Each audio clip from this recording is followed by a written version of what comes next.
Hello, Ben Woolhouse here, Head of Outdoor Ed, here to talk to you about the Year 9 Outdoor Education program where we use the Great Southwest Walk. So this session is just to give you a snapshot of the program, a bit of an overview of everything that is coming up and happening while we're doing it, where we're going, and the things that you will need to get through and hopefully enjoy the experience. So we'll put a copy of this PowerPoint up on STL Link, a copy of this recording, and there'll be two other recordings, one on clothing and gear to bring, and then the third recording running through all the food and food suggestions so that you can self-cater for this program and know what things to bring to look after yourselves there. So this program is sort of a double-edged sword in that it is part of the outdoor education program but also part of the Q program. So a lot of those things that you've been looking at in Q in the environmental domain, we are tapping into on this program as well and bringing observations and things that you've learnt on those sessions along Mordialloc Creek or those sort of things as there that we will look at. So hopefully you'll love the experience out there, but you'll also be learning bits of the local environment out there right on the SA border, and learning how to make the minimal impact while we travel through that area. And then bringing some of those things that we've learned back into lives back at home, and hopefully a new appreciation of looking after the environment and the planet. So this program is a stepping stone in the outdoor education journey through St Leonard's. So it's taking the skills and things that we have learned over the last couple of years and then extending them into this program where we are now away from the luxuries of having a lodge at Camp Ibis. We're out in the wilderness for the whole 5 days, looking after yourselves, catering for yourselves, and taking all those skills in navigating and looking after each other and support and resilience throughout it. So it is a self-sufficient journey, which means each student will have everything they need for the program in their backpack for the whole week. Okay, so they've got to carry out all their rubbish. We're in the middle of the wilderness. We don't want to be leaving any rubbish out there. So it's also travelling light and then leaving minimal impact as we go through. So each day they will journey into a new campsite, set up their camps there for the night, cook, sleep there, get up in the morning and then pack up everything back in the backpack and travel on to the next location. There is a beautiful setup of campsites along there. Most of them have got composting toilets, they've got little shelters, and they've all got drinking water there. We do treat the drink water just because we can't guarantee its safety, and we want to make sure we don't get sick from drinking any dodgy water. So we give all the groups purification tablets as well when we're out there. So most of the groups will spend half the week journeying by bushwalk, hiking, and the second half of the week canoeing. There's a couple of groups who are down in the southwest side who don't get near the river, and so they're just hiking, but they do get a slightly more spectacular hike because they're along the coast and the cliff line there. So in the next couple of weeks leading up to the hike, we'll go through some more information about the food preparation, working with your food group, coming up with a menu plan and running through all those things, so you've got plenty of time to get organised and sort that out. The first day of the program is packing and preparation day. So we need everyone at school on the Sunday from 10 till about 3. Remember, the canteen's not open, the shops aren't open, so make sure you've got your own lunch and snacks for that day. Otherwise you end up getting hungry and eating your scroggin and all the things that were supposed to be coming on camp with you. You're going to bring everything you need for that day in a duffel bag suitcase. Doesn't really matter what you're bringing in. You'll meet your leaders, you'll pick up your tent, your backpack, your stove, all those sorts of specialist gear. We will check all the clothes you're bringing, make sure they're suitable. Check all the food you're bringing, make sure that's suitable, that you've got enough of it. And then at the end of the day, you've got a chance to go back to the shops and pick up anything that you may have left behind or missing. Or if you've brought too much stuff, then you can take some things home and keep your pack a bit lighter. Monday morning, we're back at school at 7 a.m. Anything you've picked up overnight, you can add to your pack and then straight out.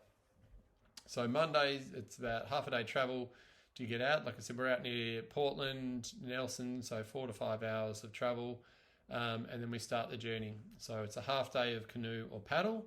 And then the journey will continue through Tuesday, Wednesday. Wednesday, most of the groups will switch over from hiking or canoeing or from canoeing to hiking and then keep journeying through to Friday.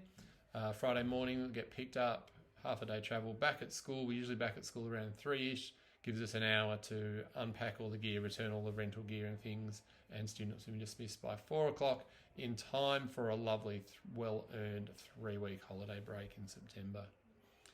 So the students have had a chance to nominate who they wanted to be the tent partner and in their cooking group. Each group is usually about 12 students, and there's 2 staff that go with that group. Some of the school staff are coming along, some of the mentors are coming along. Every group will have a qualified outdoor ed leader with that group. And the cooking groups, as we said, it's usually 2 tent partners that join together for a group of 4 to work in their cooking group.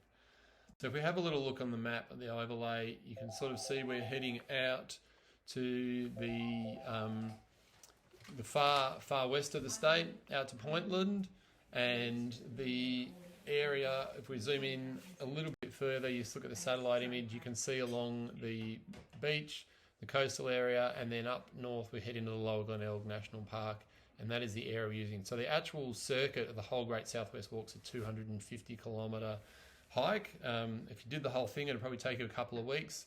So we're just using sections of that, and we're spreading out the Year 9s all around that. So most of the time you'll be in a campsite by yourself. You might crisscross with other groups and see if the other groups are out there, but we try and keep it a remote, little unique experience. The southeast section I said along the coast mentioned, so that's this sort of section along here where you do get some amazing cliff lines and a little bit of beach walking along there, which is lucky for those groups that end up that then, but unfortunately, as you can see, there's no river section there.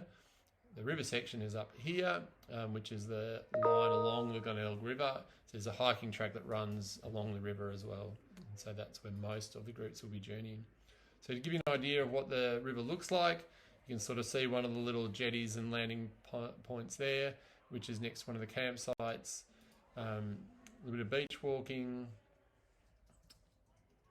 Fingers crossed we get blue sky sunshine, could get rainbows. A lot of the campsites have got little tent platforms, and they're the sort of tents we're using. So most of them are 2-person tents that pack up nice and small and light, and keep you nice and cozy and warm. Some beautiful spring mornings. If we get some crisp mornings, you get a little bit of fog and mist on the river, which is pretty spectacular.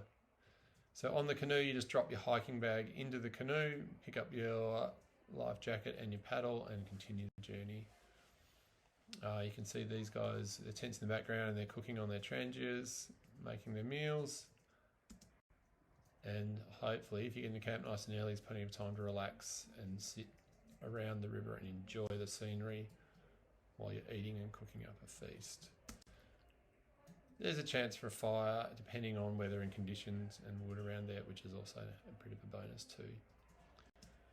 So, as I already mentioned, it is building on the skills that we've learned over Year 7, Year 8 camp, or from 5 and 6 for those of you that were with us. So, setting up the tents, cooking on trangias, navigating, travelling as a small group, supporting each other, and working on your canoe and paddle skills that most of you would have done down in Ibis as well, and taking that into a full, longer journey paddle. So the challenge for everybody is going to be different. For some of you, being away from technology for a whole week might be a challenge, or being away from home might be a challenge. For some of you, the hiking might be a challenge. For others, it might be that the canoeing's a challenge. It may be that having to cook for yourself or clean up after yourself is going to be a challenge. So for everybody, it's a different experience. And as a group, as a team, you work together to support each other through that, and hopefully you'll enjoy the experience. So already touched on that we are tying them with the environmental domain. So we're also looking at those community elements and those environmental elements as well. Working and living as a small group as we're travelling, and hopefully leaving nothing but footprints and taking nothing but photographs. So as I mentioned, every group will have a qualified outdoor leader with them. Those leaders have advanced wilderness first aid. They've all got CPR, they've done anaphylaxis training and some sort of degree of qualification. They've all got an expedition first aid kit with them, and they will carry a mobile phone and a satellite phone. The mobile reception's poor out there, we're quite remote. So if they don't have mobile phone and they need help, they've got the satellite phone and they can call for help on that. Myself and a couple of the other coordinators are based in Nelson, and we've got a couple of 4-wheel drives on standby there, so if there's any issues, they can call us, we can jump in and help them out. While we're sitting at HQ there, we're constantly talking to the parks, talking to local police, looking at the Bureau of Meteorology, keeping tabs on all the conditions and everything else that's happening to make sure that while we're out there that we are as safe as we possibly can. Sometimes we have to change plans depending on what the weather throws at us. So September, look, unlikely to get fire danger, but you never know what's going to happen these days. We could end up with high winds warnings. We could end up with blizzards, all sorts of things. So if that happens, sometimes we can modify the program while we're out there and just move to some different campsites. Sometimes we might go down a day late, or we may come back a day early. Whatever is going to be the safest option, we will do. If it's something to do with an individual in a group, if it's a minor injury, maybe it's just a light sprain on the ankle, maybe we can strap that up, give them some walking poles, take some weight out of their pack, share that amongst the rest of the group, and they're still able to hike. That's an ideal scenario. We're still able to look after that person and finish the program. If it's something a bit more severe and they're unable to continue hiking, we'll pick them up in the four-wheel drive, give the parents a call, give the school a call, and you'll be able to come down and collect them from Portland or Nelson, and they can go home. If it's something more serious, then we are calling emergency services. So we're dialing 000. We're calling in the local ambulance or police or SES or whoever we need to help support us. The local hospital is in Portland, which is at about an hour or so away from where most of the groups are. Sometimes they might end up going to Mount Gambier Hospital, which, depending on where they are, may be closer or might be less busy. If you are going to buy any equipment leading to this program, please check our buying guide, because we want to make sure that if anything you buy is going to be good enough, that's going to do the job, and will also be good enough to use next year on Year 10 hike when we head up into the high country up around the Mount Buller area. So a few other questions that often arise. We are having a technology-free week. All right, we've had a couple of years of incredibly heavy screen time. This is a chance for a whole week to unplug and just enjoy being in nature with your peers. So hopefully you can enjoy that. The campsites have all got composting toilets, which is awesome. If you do get your period, girls, just make sure it's better to be over-prepared than under-prepared. So make sure you've got extra things packed. Make sure you're honest with your leaders and your friends and staff. Don't say you've got stomach pain if it's actually period pain, because I would give you the wrong medicine that would not treat your actual problem. All right. There is a chance to wash and clean along the way. The water will be pretty cold, but there's definitely chances to be swimming as well along the way. All the hikes and the hike routes are very, very similar. They're all doing similar distances. They're all somewhere between 10 to 20 kilometres during a day, whether it's been canoeing or hiking. When you canoe, you travel about the same speed as you walk, as long as you're canoeing in a straight line, I guess that is. So each day you're going to be doing somewhere between 10 to 20 kilometres. Obviously Monday and Friday is going to be a bit less because you're only sort of doing a half day.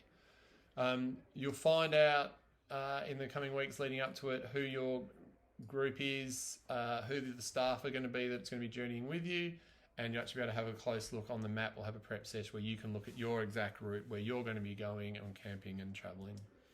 Okay, so remember, a copy of this, all the information on Year 9 camp is all on STL link for you to download and access anytime, so that you can go through and make sure you're really comfortable with everything you are bringing and what you've got to do. We've got a few awards to give out. Would love to get some photos of you guys in action out there, so please send through any photos, movies or written pieces.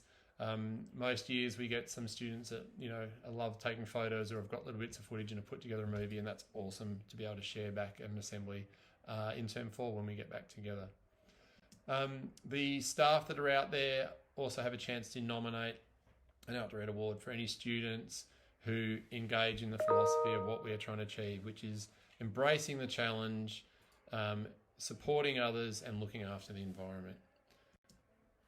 If you've got any other questions, please give myself a shout. Marley Booth is the Outdoor Ed leader who's full-time here with me running the program. So sing out to Marley, or Miss Daniels is our head of year and will also be able to help out with issues there too. Looking forward to a brilliant week out on the wonderful Glenelg River and along the coast. Hopefully you'll enjoy the experience and get a lot out of it, and it'll be a memory that you'll be able to look back on for years to come.